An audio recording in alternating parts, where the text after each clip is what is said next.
Hi, it's Brendan Payne with Century 21, the Harrelson Group here on the Grand Strand. And today I wanted to do a quick video. Hopefully all of my Tidewater owners have gotten their first issue of 2017 for the Tidewater Tribune.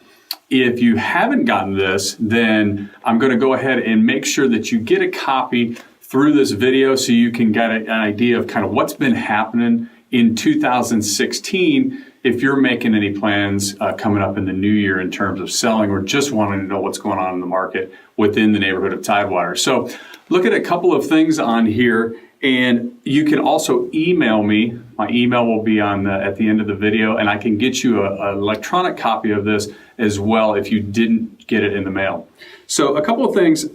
Overall, the market in Tidewater had a really strong year in 2016. Now, obviously, there were some properties on the market that didn't sell. There are some properties that did sell, but overall, the community had a good amount of activity. There's not a lot of distressed inventory out there in the market. There's not a lot of distressed inventory within the community at Tidewater, so that's always a good thing.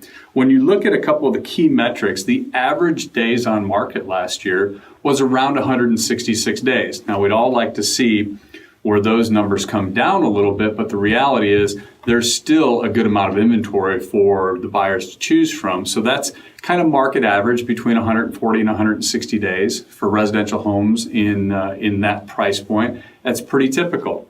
A couple of things that I wanted to point out through the monthly inventory is when you look at the sales on the front page from last year, it's interesting. January and February were down a little bit, and then we go into the first of two very active seasons within the residential community on the north end of the beach. The first comes up in March, so March through June, really that's kind of where we kind of peak out in the amount of closings that we have. Then in July and August, things slow a little bit, not a ton, that's typical. There's a lot of people that are going on vacations, a lot of people are kind of they're maybe not thinking necessarily about writing contracts. So you've got a good window coming up here if you are thinking of selling going into the spring and early summer. Then in the fall, of course, we've got people, snowbirds and people that are coming down from other areas and escaping yet maybe, wanting to avoid another winter coming up. So you've got that fall season that's real strong within the community as well.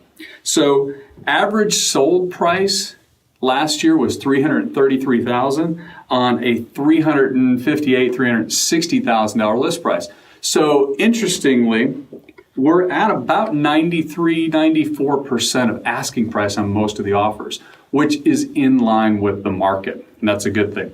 The last thing I want to point out is last year, there were 66 new residential listings, and that represented an increase of 14% over previous year. So new listings went up a little bit in 2016, but if you look at the new closings, we closed 34 transactions in the community versus 28 from 2015. So that represented right at about a 20% increase. So anytime we've got the sales going up at a quicker pace than the new listings going on, I think that's a great thing.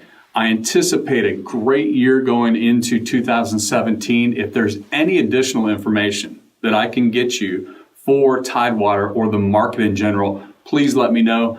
The newsletter really focused on residential sales. That's the primary, that's the majority of the properties in there. If you need information on condos or residential lots, let me know. I'd be happy to get you similar information to this. Thanks for allowing me to be your resource there in Tidewater. Let me know if I can help you out. Have a great month.